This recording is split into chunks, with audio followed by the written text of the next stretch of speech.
Hola, buenos días a todos. Buenos días a quienes ya se van conectando con nosotros.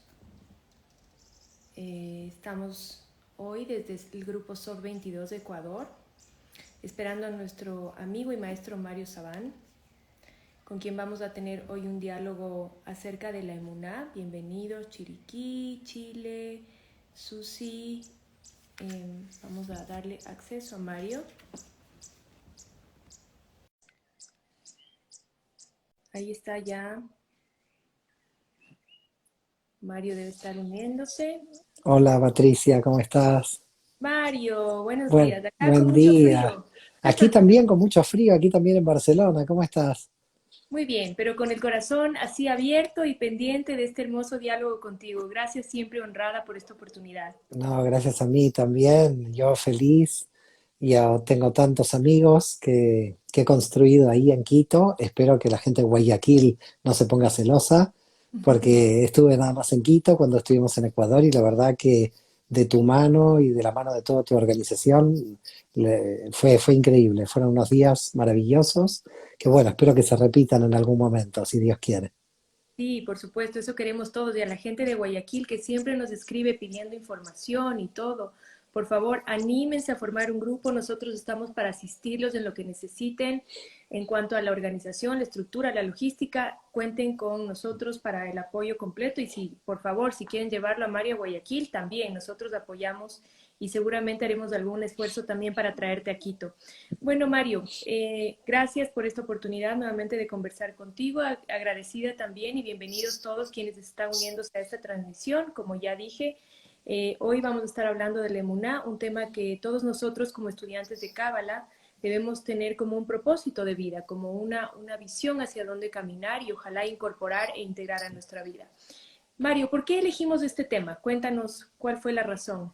Bueno, mira, en principio porque lamentablemente mucha gente confunde emuná con fe. Y este Ujú. es un gran problema a la hora de definir lo que es la emuná, porque aunque parece ser que termina siendo fe, lo que nosotros llamamos fe realmente no tiene ninguna relación finalmente con lo que es la emuná, la fe teórica con la que mucha gente dice creo, pero luego no experimenta absolutamente nada. Por lo Ujú. tanto, la idea de la Muná es que, a mi modo de ver, es una de las grandes virtudes de Keter, y si la gente quiere avanzar de la Tiferet a Keter, la elección era clara, había que elegir alguna de las características que nos llevan hacia la luz, que nos llevan hacia Keter, y esta es la Emuná. Es decir, si no tenemos Emuná, realmente estamos ante un problema serio, porque prácticamente no podemos hacer tikkun, no podemos hacer la rectificación. Siempre se habla mucho del tikkun, pero no de la Emuná. Y detrás del tikkun, detrás de la rectificación, hay un esfuerzo para realizar la rectificación. Y si no tenemos emuná, es imposible hacer el tikkun. Es decir, tú puedes tener un diagnóstico del tratamiento, pero si no tienes la emuná, no tienes la fuerza para llevarlo a cabo, el diagnóstico no tiene ningún sentido, te quedas con el diagnóstico.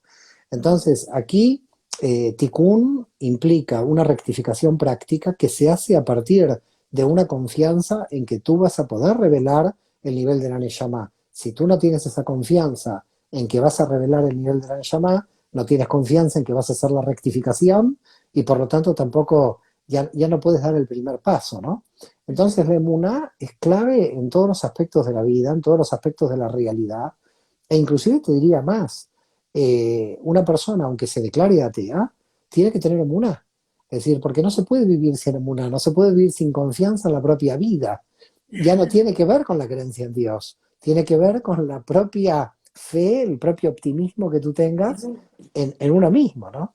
Claro, a eso iba precisamente. Vamos para la gente que se está uniendo ahora. Estamos hablando de la Emuná. Bienvenidos todos. Gracias por estar aquí. Pero hay gente que no ha estudiado Kabbalah y que puede estar escuchando este diálogo ahora.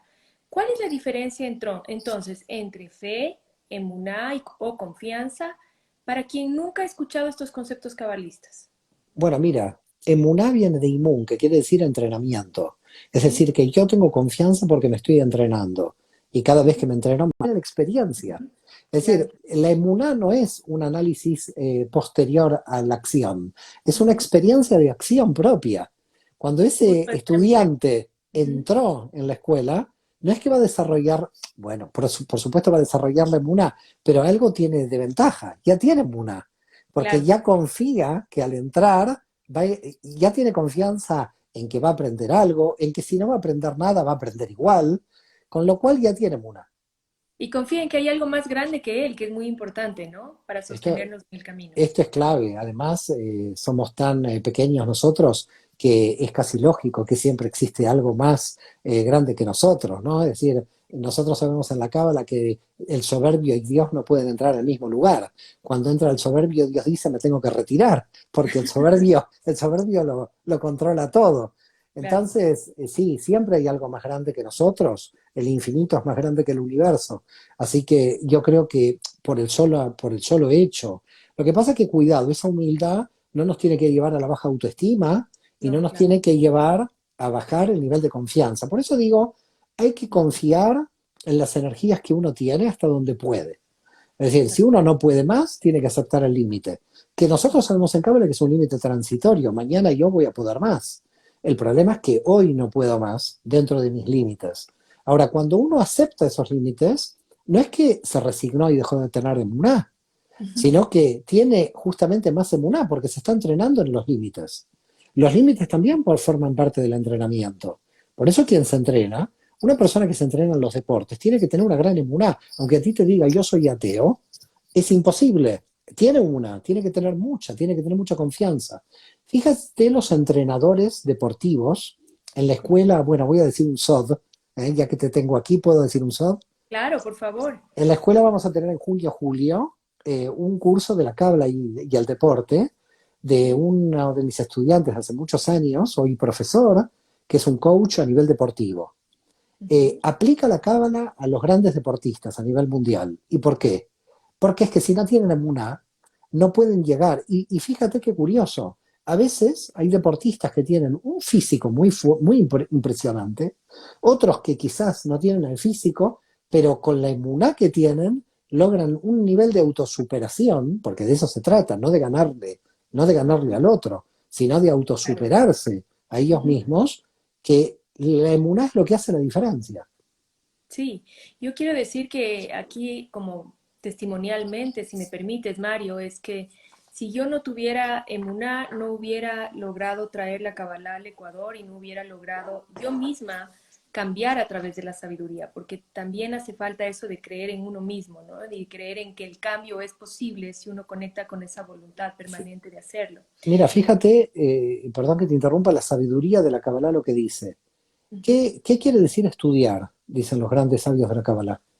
Estudiar quiere decir estudiar 101 veces una lección. ¿Y qué significa no estudiar? No estudiar significa estudiarla 100 veces. Ujú. Y entonces uno se pregunta, ¿pero cómo puede ser? ¿La persona que estudió 100 veces la lección significa no estudiar? No, no.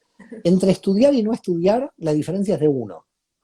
Así Pero es, esa última lección es la que más cuesta de las 100, porque la 101 es donde la que no quieres hacer, la que te claro. cuesta, y no puedes hacer la 101 sin emuná. Sí, es lo que yo lo explico como el concepto de la extramilla, de cuando ya diste el 100% y cuando ya no te provoca hacer más, haces ese empujoncito final y se revela maravillas y milagros que uno realmente ni siquiera lo sospechaba. Cuando preparábamos esta conversación hablamos también de explicarlo desde el árbol de la vida, tú ya lo mencionaste que está conectado a Keter, pero podríamos ampliar un poquito más para quienes están conectando ahora. Sí, por supuesto. Fíjate que Keter, digamos, la emuná como virtud de Keter no se puede dividir de las otras virtudes de Keter. Porque la otra virtud de Keter es razón, es la voluntad, y la otra tanug, es el placer, el deleite. Es decir, cuando nosotros estamos hablando de emuná, que es esa milla extra, no es esa milla extra por autoexigencia. Es esa milla extra que me da placer por hacer esa milla extra. Eso hay que mantener la diferencia, porque si no la gente hace esa milla extra esforzándose. En realidad hay un esfuerzo, pero es un esfuerzo que provoca placer y que surge del placer. Por lo tanto, para que tengamos emuná, tiene que haber placer, tiene que haber tanuk, tiene que haber deleite. Y además tiene que existir voluntad, tiene que existir razón. Ahora alguien me pregunta, bueno, ¿cómo se desarrolla la voluntad? La voluntad se desarrolla con un concepto en hebreo que se denomina dilug, que es saltar al vacío. En un momento hay que frenar la mente y empezar la acción. Porque si te quedas en la mente, llega un momento que la teoría mental hace que tú no puedas avanzar. Es decir, es como que durante el día tienes que hacer 6 cosas y pensando en las 6 cosas que tienes que hacer no haces ninguna. Eso es lo que provoca la mente. La mente es muy peligrosa porque te puedes quedar preocupada por las 6 cuestiones que tienes que hacer en el día. ¿Qué es la voluntad? La voluntad es un momento donde la mente deja de operar, te lanzas a la acción y un poco que sea lo que Dios quiera. Y a Así es. partir de ahí, y eso es el diluvio, ese es el salto al vacío. Es que si no existe esto, aparecen gente muy teórica que se engancha con su mente, con los vericuetos de la mente, y que termina el día preocupada por las 6 acciones que debería hacer y no hace ninguna. Y sin Por lo hacer tanto, nada. y sin hacer nada. Y esto le pasa a muchísima cantidad de gente. Así es. Muchísima Yo tengo cantidad de una frase gente.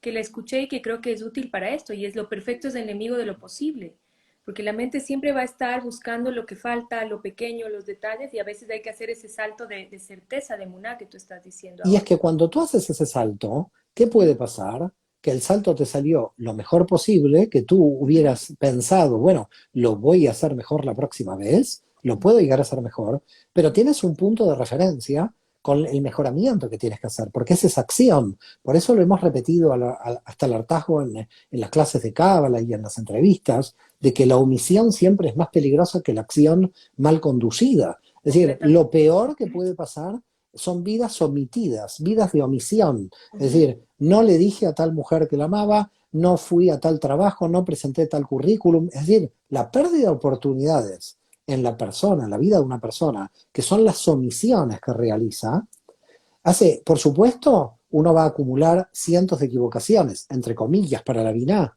pero es que yo prefiero acumular cientos de equivocaciones, pero hacer y tener claro. emuná. Entonces, ¿quiénes son los criticados, los que hacen? ¿Quiénes son los que tienen más desviaciones del camino? Los que hacen. Y por lo tanto, la espiritualidad de la Cábala es una espiritualidad de la acción. Hay meditación, hay contemplación, hay conocimiento, pero luego está Malhut, que es donde hay que actuar. Y si no se actúa, entonces es una espiritualidad sospechosa, porque es una espiritualidad teórica de fuga, donde la persona empieza a realizar una especie de egocentrismo encubierto y donde realmente si no se llega a la práctica, por eso fíjate que en la tradición judía siempre permanentemente se hablan de las mitzvot, aunque a mi Ujú, modo de ver están un poco distorsionadas porque se mezcla la acción real con la acción de tipo litúrgico. Entonces repetitiva. ahí, y repetitiva de la mecánica litúrgica. Ujú, Entonces ahí habría que entrar en otro problema. Pero sin entrar en este problema, estamos hablando de un entrenamiento placentero que me ujú. lleva a más niveles de placer, es decir, que me lleva a más niveles de placer y más niveles de placer que me aumentan la voluntad. Pero hay mucha gente que viene y te dice, Patricia, no tengo voluntad. No, no, no es que no tienes voluntad, es que no has dejado de pensar. En un momento hay que anular el pensamiento. Y fíjate que yo, y tú me conoces bien, soy un fan del pensamiento. Pero es que si yo estaría pensando en todo momento, va a llegar un momento que no podría escribir un libro. Un libro se puede escribir cuando tú vas a volcar todo tu pensamiento, pero dejaste de pensar. Porque si tú sigues pensando, el libro no se puede concluir jamás. Así es. Entonces, ni una clase se puede terminar, ni un libro se puede terminar, no se puede desarrollar la acción. Para que exista un libro, tiene que estar la última página y tiene que estar la primera.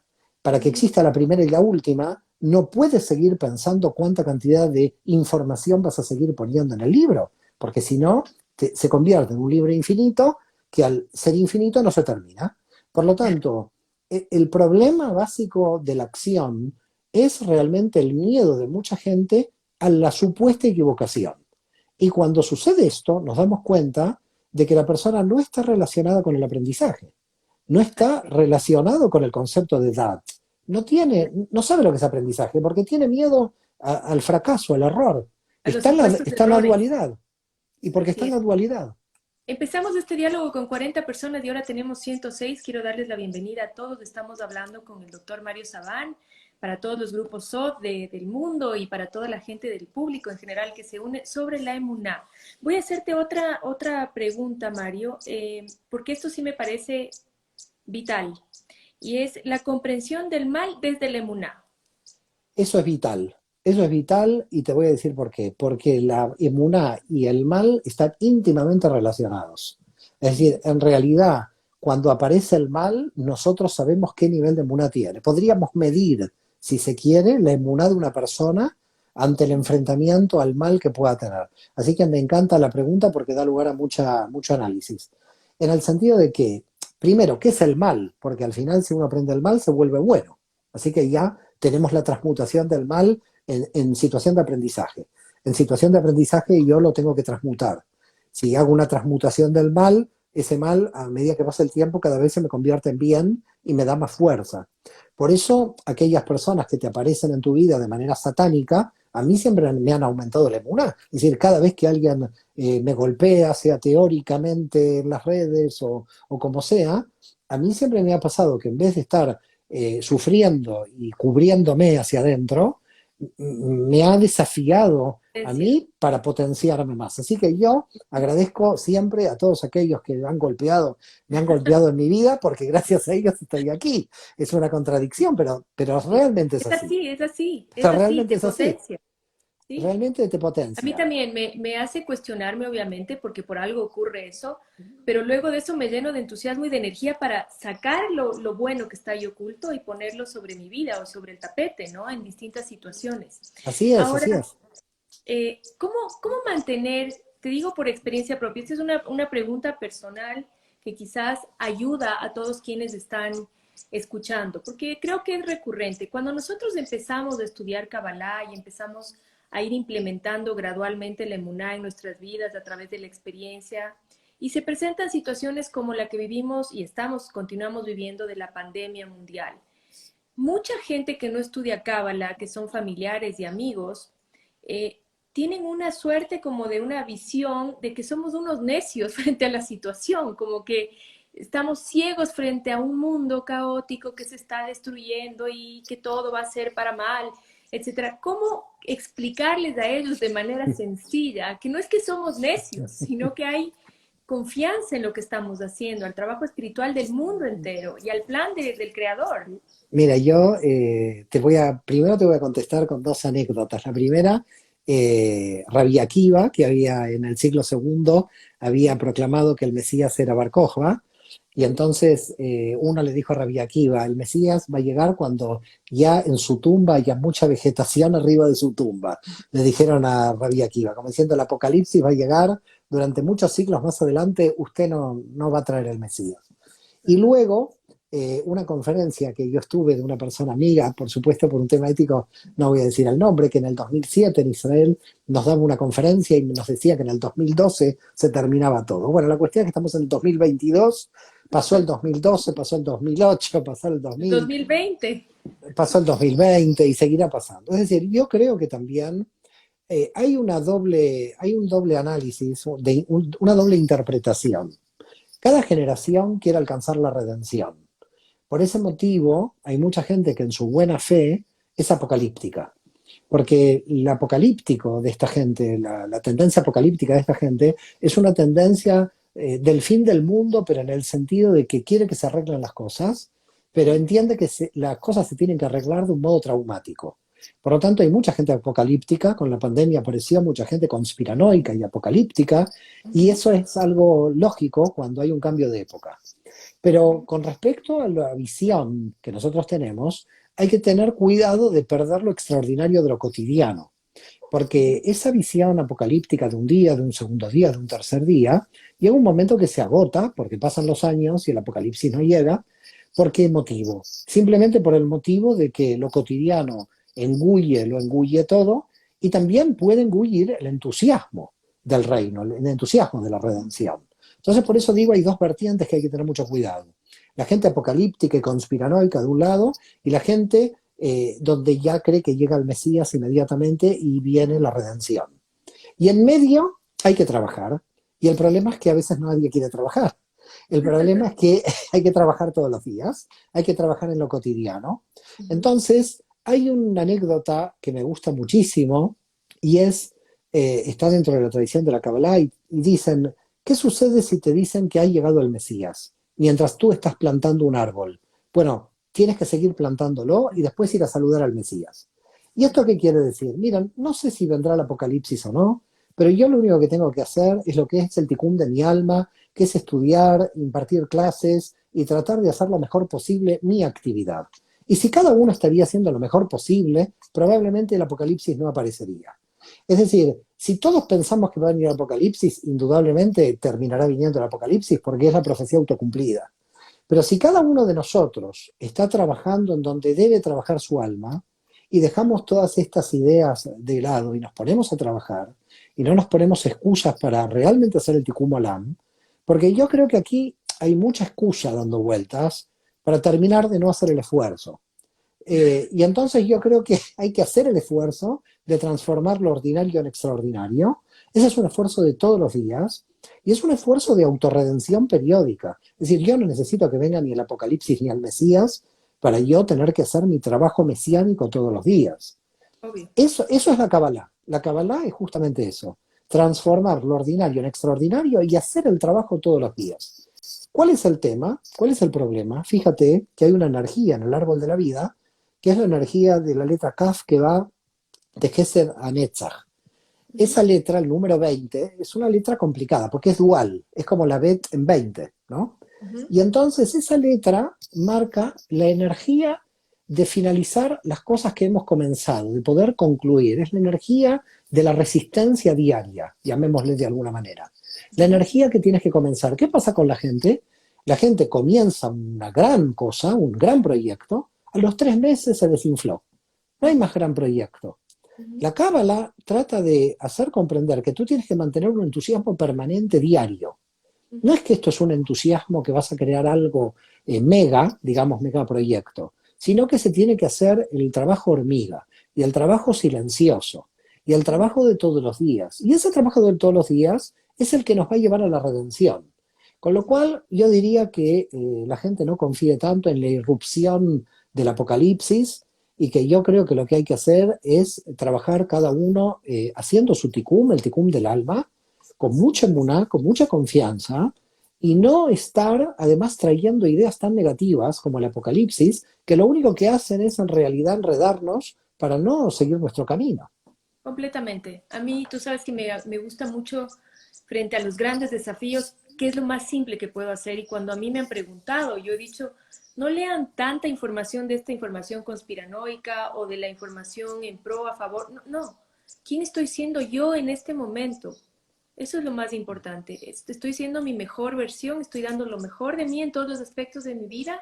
Ok, eso es lo único que importa, porque si nosotros, como tú dices, damos todos lo mejor de nosotros, todo esto debería irse ordenando naturalmente, orgánicamente. Así que sí, coincido Así es. plenamente en que hay que ir hacia lo simple, hacia lo práctico y hacia el trabajo personal. Tenemos una pregunta por aquí que la voy a leer. Dice Su 777 SY, dice, ¿cuál es la diferencia con el bitajón? Bueno, en realidad esto es como curioso porque el bitajón y la emuná se diferencian porque uno es absolutamente propio, absolutamente personal, y en cambio la emuná es una ida y vuelta. Es decir, en el árbol de la vida, tenemos que explicar un poco el árbol de la vida para que se entienda la diferencia, hay una energía que baja y una energía que sube. La energía que baja es la energía que yo te diría que tiene que ver con la energía que nos trae la Insof, que nos da a cada alma, y cada alma opera con esa energía que ha recibido, y después esa energía que tiene que dar, porque la emuná, fíjate, que es nosotros lo recibimos, pero también tenemos confianza en que lo podemos entregar. ¿Estamos de acuerdo? Es decir, que ahí podríamos decir como un ida y vuelta. El bitajón, en realidad, es un aspecto, podríamos decir, de la MUNA, pero hay una diferencia porque el bitajón tendría que ver con algo mucho más personal que la emuná, porque la emuná tiene una relación con la divinidad, mientras el bitajón tiene una relación directamente con el alma, con una confianza en el alma en sí misma. Pero de todas maneras están totalmente relacionadas, porque la emuná, tengo confianza que Dios me va a dar la energía para luego tener bitajón. Es decir, el bitajón sería como una confianza secundaria del emuná. Muy bien. ¿Alguien más que quiera preguntar algo, compartir algo? Por favor, puede ponerlo en el casillero de las preguntas para leerlo. Por aquí nos dicen gracias, gracias, gracias, qué honra escucharlos. Vamos a dejar grabado esto, por supuesto que sí. ¿Alguien más? Mario, cuéntanos un poquito acerca de tu libro que estás escribiendo. Bueno, en realidad ya el libro se ha terminado de escribir, Ya. El libro de DAT se terminó de escribir y ya está en imprenta hace 10 Pero el días. de la Emuná que me dijiste que querías Ah, escribir no, o bueno, no, el de la MUNA, falta. El MUNA es un proyecto a largo plazo. El de la MUNA es un proyecto a 2 o 3 años. Tengo que tener mucha MUNA para hacer el libro. De ninguna manera es un libro que salga ya.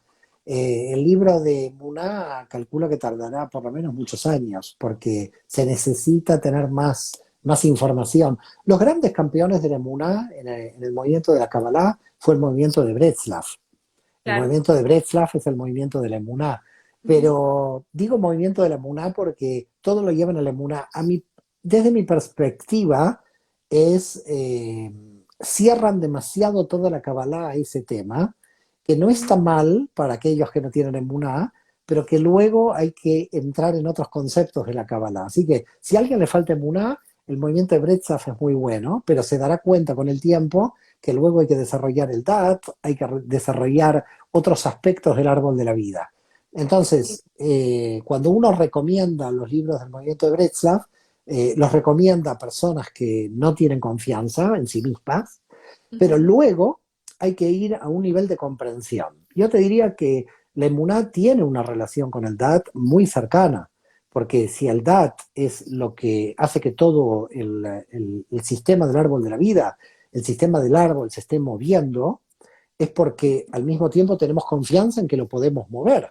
Así que en Claro. cierto modo el DAT es el que se está moviendo a través de esa confianza. Pero luego en un momento, como todos son círculos concéntricos en la Cábala, tú Ujú. no sabes bien qué empieza primero y qué empieza después. Porque los sistemas lógicos, por eso yo muchas veces digo, es mejor ir a la acción paralizando la mente. Porque la mente empieza a decir, bueno, ¿qué estaba antes de la voluntad? ¿Estaba el placer? ¿Qué estaba antes del placer? La voluntad. Y entonces se meten otra vez en un círculo mental para Y es tratar de una, averiguar qué es lo primero. Y entonces yo digo, mire, ¿sabe qué? Lo primero, si quiere, vaya a la acción y va a encontrar ahí la fe, la emuná, la confianza. es que la Entonces, información de la cábala es tan seductora para la binar racional que obviamente se puede convertir también en una trampa donde quedamos enredados en lugar así de es. transformarnos y evolucionar espiritualmente como es el propósito de toda la humanidad. Por aquí nos decían una pregunta que me parece importante. Si uno ha sufrido de depresión, ¿cómo desarrollar la emuná? Bueno, en principio habría que ver si la depresión no tiene que ver con un tema neurológico químico, ¿no? Es decir, Ujú. primero hay que averiguar bien con los médicos para ver si a veces la depresión es hereditaria, a veces tiene que ver con alguna Ujú. falta de algún elemento. Si todo esto está descartado, entonces Ujú. yo no hablaría de depresión, Ujú. hablaría de melancolía, si se quiere, que es una palabra muy antigua, pero que la usamos bastante en la Cábala. Ujú. ¿Y cómo se sale? Bueno, volvemos, ¿no? La acción debería tener un sentido de la vida, pero a veces no conocemos el sentido de la vida, sino justamente a partir de la acción. Ujú. Entonces, claro, la pregunta es a veces, uno dice, bueno, pero si no conozco el sentido de mi vida, ¿cómo voy a accionar? Todas las Ujú. acciones que realice van a ser como acciones en cierto modo negativas. Mira, cuando uno empieza a estudiar la Cábala, se da cuenta de algo que es muy importante, y es algo que a veces pasa desapercibido, y me gustaría traerlo a esta entrevista. Y Ujú. es el tema de los arquetipos. ¿Por Ujú. qué, por qué nosotros en las Sefirot ponemos arquetipos?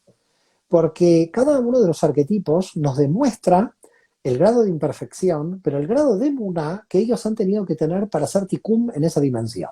Es Ujú. decir, el arquetipo de cada uno de los personajes que tenemos dentro del árbol de la vida han sido los que tuvieron que tener mucha muná para corregir el desequilibrio en esa dimensión. Claro. Entonces yo te diría que todos nuestros arquetipos son emuna pura, porque Ujú. cada uno de ellos tuvo que tener la confianza para saber que la corrección que estaban haciendo en esa dimensión iba a llegar a buen término. Claro. Ahora, hay otra cosa curiosa.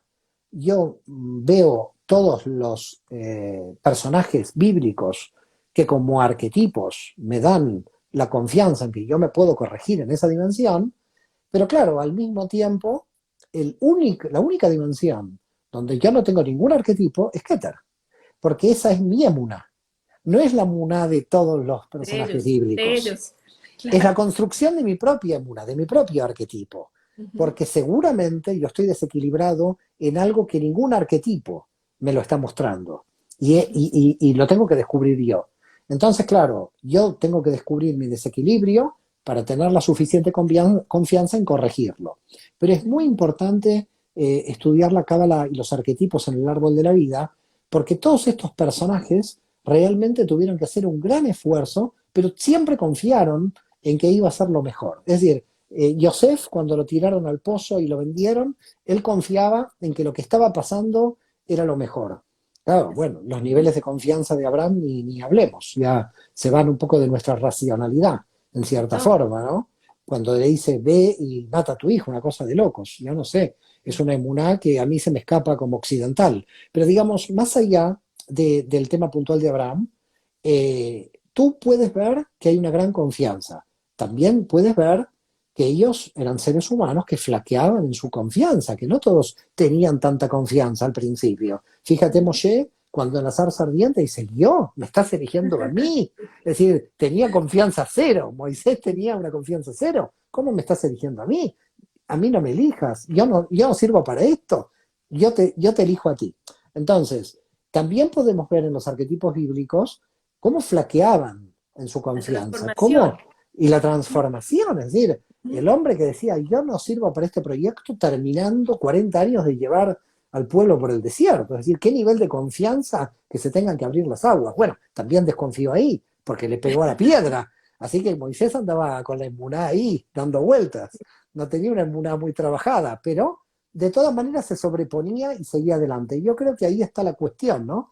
Que en el siglo XX han inventado la resiliencia, no sé, siempre me sale mal este nombre, cómo decirlo, a mí me sale mejor la emuná, porque en la cámara la tenemos hace siglos, la Claro, emuná, la claro. tenemos hace Sí. siglos. Tenemos otras preguntas, Mario. Vamos a tratar de leer todas. ¿Cómo alguien principiante puede empezar a desarrollar una verdadera emuná? Nos dice Alegar Castro. Bueno, mira, yo creo que estudiando el árbol de la vida, claramente, porque el árbol de la vida me permite saber qué puntos tengo que corregir. Si yo Ujú. no sé qué puntos tengo que corregir, puedo tener mucha confianza, pero puedo estar no operando donde tengo que operar. Es Ujú. decir, un médico puede tener mucha confianza en operar a alguien, pero si te tiene que operar del corazón y está abriendo la pierna, estamos ante un problema grave. Claro, Entonces, antes de que el médico te abra la pierna porque tiene que abrir el corazón, lo mejor es que sepa dónde tiene que abrir el médico, antes de que tenga claro. confianza en su... Entonces, un médico que está abriendo el cuerpo de una persona, si este no tiene muna, es decir, yo antes de entrar al hospital, si veo un médico que me tiene que atender a mí, le pregunto, ¿usted tiene muna o no tiene muna? No, no, pero esto en serio, pues si no tiene muna, yo Venga, le entro, enseño el árbol de la vida y conversemos. vamos, yo le enseño primero el árbol de la vida, Claro, porque si no tiene muná, usted no me puede abrir a mí el cuerpo. Entonces, los médicos tienen que tener mucha emuná, mucha claro. emuná. Los arquitectos cuando construyen un edificio de 20 pisos, yo no sé cómo hacen, tienen que tener una emuná terrible. Yo, yo, Así no, es. yo no presentaría nunca el plano de un edificio de 20 pisos, tendría temor a que esto se venga abajo. Bueno, vamos a continuar con las preguntas. Dice, en enfocarnos con fe en lo que queremos. Eso es lo que entiendo. ¿Está correcto? Cedros Inmobiliaria SC nos dice eso. Bueno, enfocarnos en la acción diaria, enfocarnos en lo cotidiano, enfocarnos en el trabajo diario, en el trabajo silencioso, en el trabajo que no se ve, tener confianza que pueden existir resultados o no, pero que estamos aprendiendo en todo momento. No es confiar en un resultado, es confiar en un aprendizaje interior que yo que estoy haciendo un mejoramiento a nivel interior de mi propia alma. En eso estoy confiando. Y, Claro, y eso lo puedo medir yo dentro mío, no lo puedo medir exteriormente. exactamente. Para quienes se acaban de unir, porque continúa uniéndose gente, estamos hablando esta mañana con el doctor Mario Sabán acerca de la emuná para todo el grupo SOD 22 del mundo y todo el público en general. Bienvenidos. Por acá dicen, desde muy niña ya compraba revistas sobre la cábala.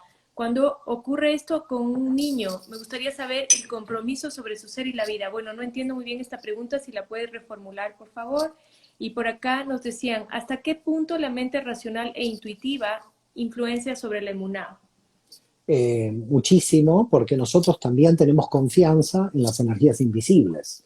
Es decir, nosotros desde la Cábala, sin caer en la superstición, sabemos que existen energías invisibles que se mueven, que operan dentro de nosotros y que también nosotros las podemos mover. Así que no solamente tenemos confianza en el mundo visible, en el mundo de la materia, sino tenemos confianza en el invisible. Y el invisible es que uno va dejando información. La información que nosotros revelamos no se pierde. Y por lo tanto pueden existir muchas sincronías, pueden existir muchas sinergias con muchas almas que quieran avanzar. Entonces, el mundo invisible que sabemos en la Cábala que es superior al mundo, al mundo visible, nosotros también confiamos que hay energías ocultas ahí que están para ayudarnos, que las podemos utilizar, que están a nuestra disposición. Y esto también lo estudiamos en la Cábala, cómo operan esas energías invisibles. Claro que sí. Ahora, aquí hay una pregunta interesante que decía, les ruego por favor poner las preguntas en el casillero que tiene el símbolo, es un círculo con el símbolo de pregunta para que no se vayan entre los comentarios. Alguien dijo algo importante, dijo, dijo algo de los adolescentes, pero lo voy a resumir. ¿A qué edad puede un ser humano, un hijo nuestro, un niño, un adolescente empezar a trabajar su emuná? Bueno, mira, yo creo que a partir de que prácticamente se nace, hay emuná porque hay confianza en la propia vida, ¿no? Ujú. Ahora, así que el bebé ya tiene emuná, si no ya estaría muerto. Es decir, nosotros tenemos una emuná, llamémosle biológica inicial, confianza en que tenemos un deseo de vida, un deseo de Claro. vivir. Así que el propio bebé ya a nivel material lo tiene, solamente que a veces lo vamos perdiendo a través del tiempo. ¿Cómo se puede trabajar? Mira, nosotros también en septiembre vamos a lanzar con una profesora de Cábala dentro de la escuela Niñez y Cábala, donde ella está trabajando en ver cómo se pueden llevar los valores de la Cábala a los niños. Y ya hemos tenido un curso sobre adolescentes. Creo que se puede enviar, por supuesto, las complejidades de la abstracción de la Cábala, yo creo que se pueden entender mejor después de los 40 años. Pero más allá de esto, hay que hacer un trabajo anterior y también hay almas viejas. Esto también hay que decirlo. No todas las almas son almas, la gran mayoría ya para la Kabbalah no son almas nuevas, la gran mayoría son almas viejas y por lo tanto las que están apareciendo son almas que tienen un nivel de sabiduría muy alto, con un gran nivel de comprensión, mucho más que nuestra generación y las generaciones anteriores. Esto se puede ver, no lo tengo que yo decir, se puede ver claramente. Y estos niños necesitan como de la Kabbalah anticipadamente o de los valores de la Kabbalah. Habría que hacer programas, realmente todavía faltan a nivel educativo, para llevar estos temas a la niñez. Sí, es cierto, completamente. Por eso también el esfuerzo de haber escrito mi libro de 7 principios cabalistas para educar a nuestros hijos, Así porque es, creo que hay que direccionar un poco hacia así los más es, pequeños con nuestro ejemplo, por supuesto. así es, así es. Ahora, aquí alguien también preguntó, ¿qué pasa cuando la Yesod está obstruida? Si la emuná está en Keter y la Yesod está obstruida, ¿hay forma de desbloquearla o hacer algo para que la emuná descienda? Bueno, cuando Yesod está obstruida, lo que está obstruido es el canal Yesod Malhut, es Ujú. decir, que no baja. Y el canal Yesod Malhut está simbolizada por la letra Taf, la última del alfabeto, y eso implica la muerte. Quiere decir que sí, se puede desobstruir si el yo puede morir en algún sentido. Estaríamos ante una situación, es decir, si el yo sigue teniendo confianza en el yo y no anula su voluntad por la voluntad de la Ein Sof, eso es muy difícil de llegar a Malhut bien. Es decir, porque hay un misterio en la Cábala que es la situación paradojal, porque la Taf final está siendo energéticamente de equilibrio al Aleph inicial. Ujú. Es decir, en realidad la TAF es como la Aleph, funciona exactamente igual. Aunque nosotros la veamos al final del abecedario hebreo, en realidad también está al principio. Se puede ver, por eso Abulafia trabajaba el sistema circular. Como la TAF está al final, la TAF puede también reemplazar al Aleph y estar también al principio.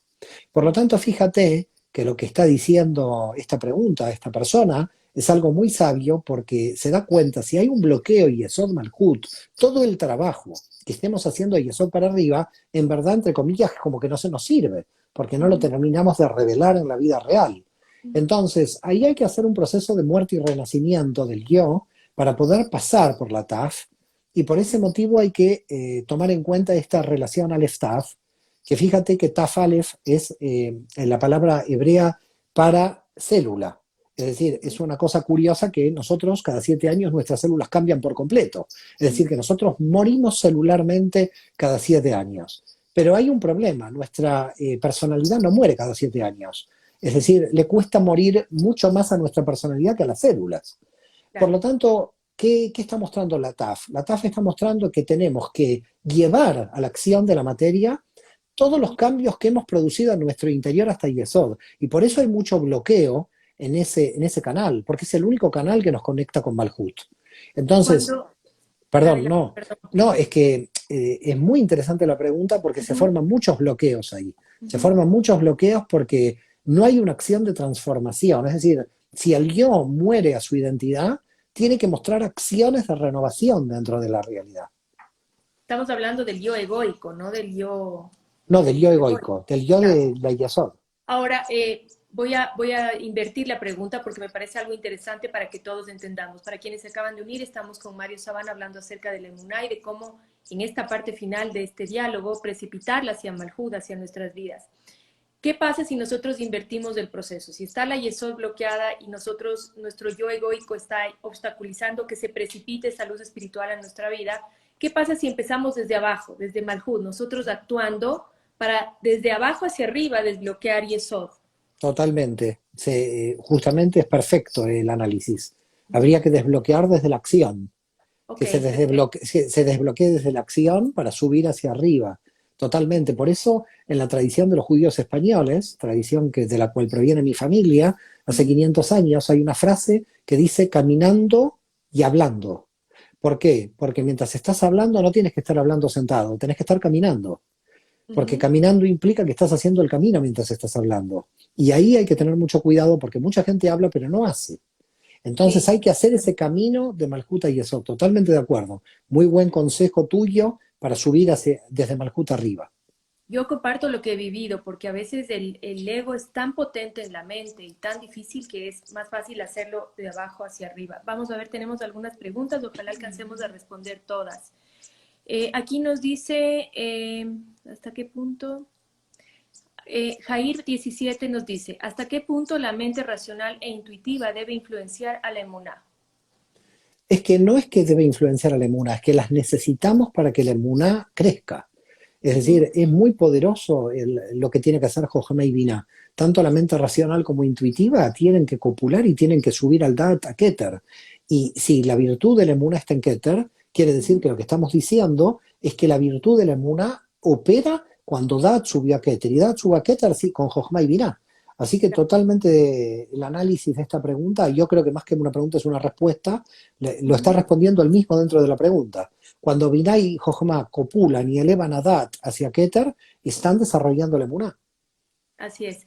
Nos dicen también si hay algún nombre de Dios que tú recomiendes meditar para desarrollar la emuná. Bueno, está el nombre de Dios del Eye, Aleph, Hei, Yud, Hei. Claro, el Ujú. nombre más elevado del Yud, Hei, Bab, Hei. La gente en general cree que el nombre más elevado es Yud, Hei, Bab, Hei, el tetragrama, y no es así. Es el Eye, Asher, Eye, el siendo que estoy siendo. Y fíjate qué interesante, es el que está siendo. Porque Yud, Ujú. Hei, Bab, Hei es en realidad lo que voy bajando hacia la materia, pero lo que estoy siendo en todas las dimensiones. Es Ujú. decir, es muy simultáneo el Aleph, Hei, Yud, Hei. Claro. Entonces, a mi modo de ver, la emuná tiene que ver, vuelvo a reiterar, con un entrenamiento en todas las dimensiones. Alguien quiere empezar a desarrollar la emuná, a mi modo de ver, tiene que comprender muy bien el árbol de la vida y dónde tiene que hacer ticum y dónde poner, porque fíjate qué curioso, Patricia, los cabalistas dicen, ¿dónde está la oportunidad? La Ujú. oportunidad está en el vacío. ¿Dónde está la fuerza? En la debilidad. Ujú. ¿Qué pasa aquí? No se entiende nada. Sí, la fuerza está en la debilidad, porque la debilidad es el punto que me va a permitir hacer mi rectificación. Así es. Y la energía va a venir del vacío. Por lo Ujú. tanto, la debilidad es mi fortaleza y el vacío es mi oportunidad. Y cuando alguien se deprime o está melancólico en la vida y le falta emuná, se encuentra con que cuando se siente vacía se angustia, cuando tiene un defecto siente que es imperfecto y querría ser perfecto y siente impotencia y no puede. Como puedes ver, la emuná es un cambio de percepción donde toda la información que me rodea sirve a los fines de mi crecimiento. Ujú. Si algo yo creo que no sirve a los fines de mi crecimiento y de mi aprendizaje, entonces algo está fallando, no hay emuná ahí. Emuná es que tengo confianza, que todo lo Ujú. que existe, como tiene una función, me va a servir para cumplir la función de mi alma. Claro, todo opera en nuestro favor en el fondo, aunque Así aparentemente es, no se vea así. así es. Vamos, vamos a ver, saludos desde Nashville, doctor Saban. Mario, ¿cuál Gracias. es la razón por la cual el alma se siente en una constante lucha con el vacío emocional? Porque en realidad el vacío emocional, bueno, el vacío interior, más que emocional, es porque en realidad el alma lo que quiere es ser ella misma en términos de Kabbalah lo vamos a traducir, la Neshama quiere ser la Neshama, y los condicionantes de donde uno ha nacido, los condicionantes de los propios desequilibrios que ha creado como compensaciones familiares, etcétera, hacen que a veces la Neshama le duela, no pueda salir tan rápidamente con la naturaleza que quiera salir. La Neshama es lo más natural que tenemos del alma, es la máxima honestidad que tenemos nosotros con lo que somos. Eso sería la Neshama. ¿Por qué sufre tanto? ¿Por qué se sufre tanto a nivel emocional? Primero que todo porque hay una idea, una falsa idea que nos ha puesto la vina adentro y es una identidad que no se puede modificar tan fácilmente.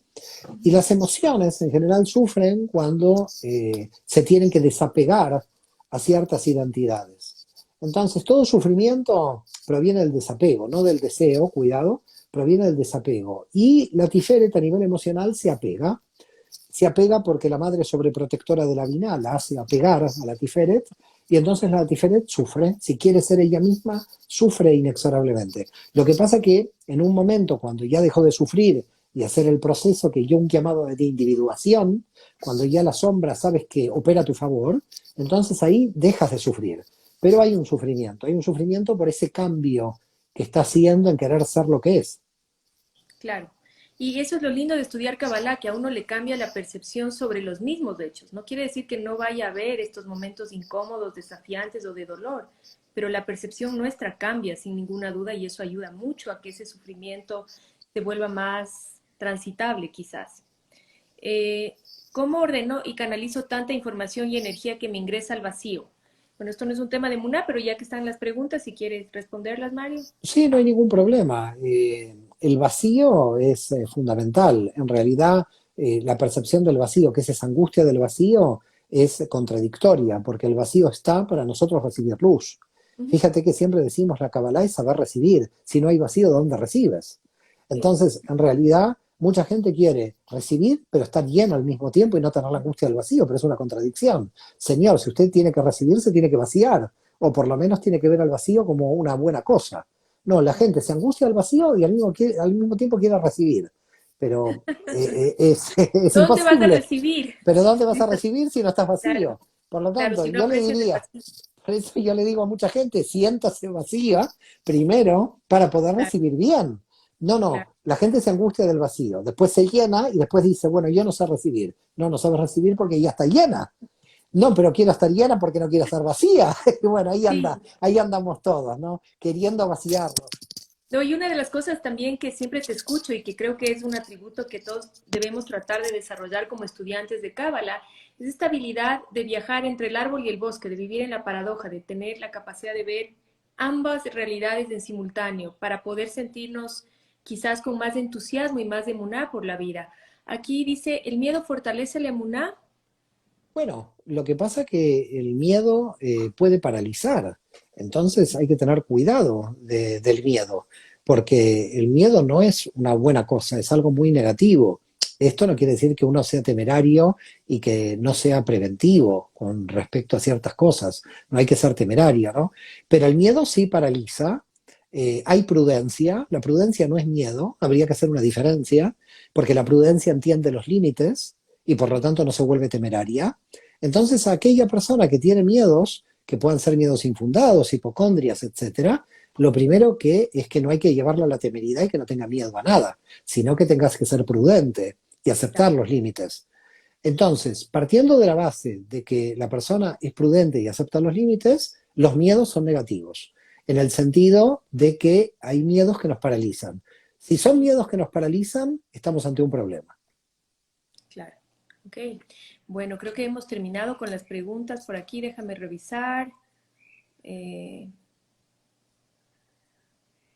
Veo sí, mucha eso gente fue. de SOT 22 que está entrando, le mandamos un beso. Veo a mi esposa Marisa que está por ahí también, le mando Sí, otro beso. sí. Besos, Marisa. Besos, qué gusto verte por ahí. Yo creo que eso sería el diálogo por hoy. No sé si quieres acotar algo más. Bueno, yo lo que pienso básicamente es que la gente sea feliz siendo imperfecta, Ujú, porque todos somos imperfectos, ujú. por lo menos en la Cábala nadie es perfecto, todos los personajes bíblicos son todos imperfectos, gracias a Dios, porque somos todos imagen y semejanza de la Ein Sof. Por lo tanto, pienso más que hay que desarrollar más la responsabilidad que la culpa, hay que responsabilizar, hay que desarrollar mucho más el perdón que la exigencia, que tanta exigencia que no nos lleva a ninguna parte, y que hay que mirar más el proceso que los resultados. Y con todos estos elementos y con lo que uno puede ir estudiando en Cábala, la emuná se va fortaleciendo por el propio éxtasis. La propia alegría y el entusiasmo de ir cambiando nuestra percepción aumenta la emuná. Completamente. Para terminar, nada más, si me permites acotar algo, la Cábala también nos enseña que los que somos Beinoní, que somos todos nosotros, porque aquí no hay ningún sadik, ¿no? No, Revelamos gracias a mucha más Dios. No, luz, no.